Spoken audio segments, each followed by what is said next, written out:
Nanindigan naman ng Malacanang na walang nilalabag na batas sa pagtatalaga ng Pangulo sa mga bagong hukom sa Korte.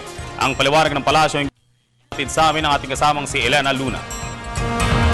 Nilinaw ni Pangulong Aquino na legal ang huli niyang ginawang pagtatalaga sa mga bagong hukom sa Korte. Ayon sa Pangulo, hindi ito maaaring tawaging midnight appointment, katulad ng ginawa ni dating Pangulong Gloria Macapagal-Arroyo kay dating Chief Justice Renato Corona.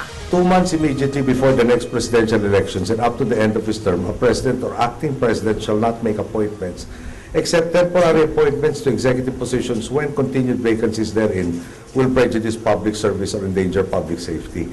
Ang importante dito, 2 months before and up to the end of the term. Okay, si Corona was appointed 1 week after elections. Okay. So, yung sa akin wala pa election. Nilinaw rin ng Pangulo na wala siyang nilabag na election ban sa appointments dahil hindi naman siya sakop nito, batay na rin sa resolusyon ng COMELEC.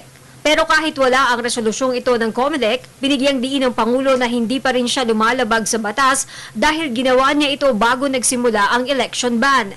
March 29 ang simula ng ban. Tapos niya ang appointment papers ng March 26. I was informed before I undertook all of this na I can take my time basta pumasok doon sa 90-day na period na hindi ko kailangan aksyonan to. But on Tuesday night, I really stayed up until about 11 p.m. No? Just so that they can comply with all of the requirements of taking office na hindi nga ma-question na pumasok doon sa election ban even though exempted sila doon sa exemption ban. Nilinaw rin ng Pangulo na hindi niya minadali ang pagpili para lamang umabot sa deadline. Meron na po kayong naitatalaga? Hindi ko pa rin nakikita yung listahan. No? At minamadali ko yung ating inatasan na maghanap nito.